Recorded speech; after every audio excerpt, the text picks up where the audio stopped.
हमने क्षार लवण से इस चैप्टर से 20 क्वेश्चन बनाए थे। फिर आज हम लोग 20 क्वेश्चन बनाएंगे। देखिए, धातु के कार्बोनेट तथा बाइकार्बोनेट अम्ल से अभिक्रिया करके कौन सी गैस मुक्त करते हैं। तो धातु के कार्बोनेट हो या बाइकार्बोनेट हो, अम्ल से अभिक्रिया करेंगे तो कार्बन डाइऑक्साइड गैस मुक्त करते हैं। इसका अभिक्रिया करिएगा तो इसके साथ में जल और लवण भी बनता है। धातु के ऑक्साइड कैसे होते हैं, तो यहाँ पूछ रहा है प्रकृति।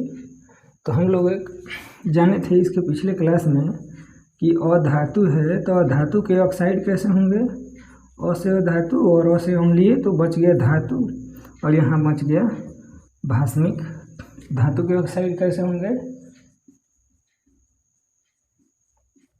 भास्मिक। पीएच में पी क्या है, पीएच में पी है पोटेंज। पोटेंज का मतलब होता है पावर, यानी कि शक्ति। किसकी, हाइड्रोजन आयन की। किसी विलयन में उपस्थित हाइड्रोजन आयन की सांद्रण के देखिए लघु गुणक का ऋणात्मक मान क्या कहलाता है, पीएच मान। ठीक है, उदासीन विलयन का पीएच मान कितना होता है।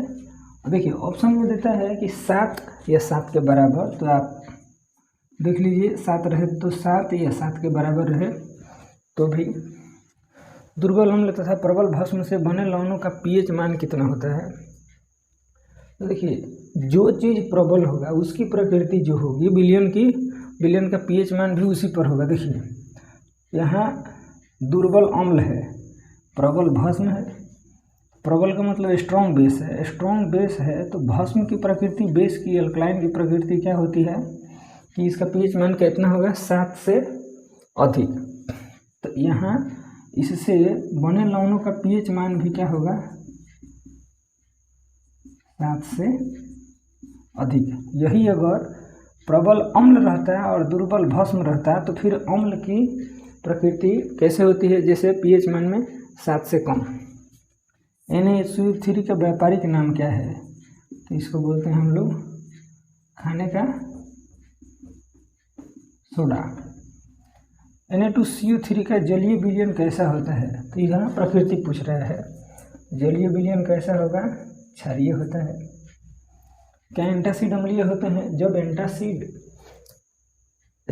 एसिडिटी होती है तो एसिडिटी का मतलब एसिड की मात्रा बढ़ गई है, उसको न्यूट्रल करने के लिए हम लोग एंटासिड लेते हैं, यानी कि एंटासिड अम्लीय होता है। आंसर होगा नहीं। हमारे अमाशय में कौन सा अम्ल स्रावित होगा, HCl बनता है या स्रावित होता है। सिरका में कौन सा अम्ल पाया जाता है, एसिटिक एसिड। कितना परसेंट रहेगा, 6 से 8%। लिटमस क्षारीय विलयन में कैसा रंग देता है, नीला रंग, ब्लू कलर। ठीक है। मिथाइल ऑरेंज अम्लीय विलयन में कौन सा रंग देगा, ये देता है रेड। वह पदार्थ जो जल में घुलकर हाइड्रोक्साइड आयन देता है।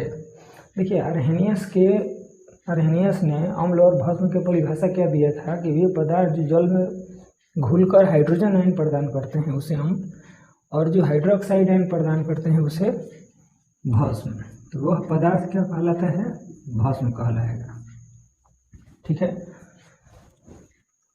वे अम्ल, अब यहाँ दिया है स्ट्रॉन्ग एसिड, स्ट्रॉन्ग बेस, यानी कि प्रबल अम्ल और प्रबल अम्ल और दुर्बल अम्ल के आधार पर ये क्वेश्चन है। वे अम्ल जो जलीय विलयन में लगभग पूर्णतः आयनित होकर अधिक मात्रा में हाइड्रोजन आयन प्रदान करते हैं तो उसे प्रबल अम्ल कहते हैं, स्ट्रॉन्ग एसिड। अम्ल आयनन तन्यता के साथ बढ़ता है कि घटता है, तो यहाँ बढ़ेगा, क्योंकि जितना ही तन्यता होते जाती है, डाइल्यूट होते जाता है, उसमें आयन फ्री होते जाते हैं, हाइड्रोजन आयन। क्या पीएच मान 1, देखिए पीएच मान 1 है, फिर पूछ रहा है हाई एसिडिटी को डिनोट करेगा, रिप्रेजेंट करेगा, आंसर होगा हाँ। देखिए पीएच स्केल में मान जितना ही कम होता है एसिड की पावर बढ़ती जाती है। बैटरी अम्ल का रासायनिक सूत्र क्या है, तो बैटरी अम्ल की जगह पाते हैं H2SO4। इसका रासायनिक सूत्र क्या होगा, H2SO4 सल्फ्यूरिक एसिड, जिस विलयन में अम्ल की मात्रा जल की मात्रा की अपेक्षा कम हो, कम दिया है तो होगा यहाँ तनु अम्ल, तनु जिस विलयन में अम्ल की मात्रा जल की मात्रा की अपेक्षा कम हो, अम्ल की मात्रा जब कम हो तो तनु विलयन, तनु अम्ल। प्लास्टर ऑफ पेरिस में जल मिलाने से क्या बनता है? प्लास्टर ऑफ पेरिस में जल मिलाने से जिप्सम बनता है। ठीक है, नेक्स्ट क्लास में हम लोग फिर इसी टाइप का क्वेश्चन देखेंगे।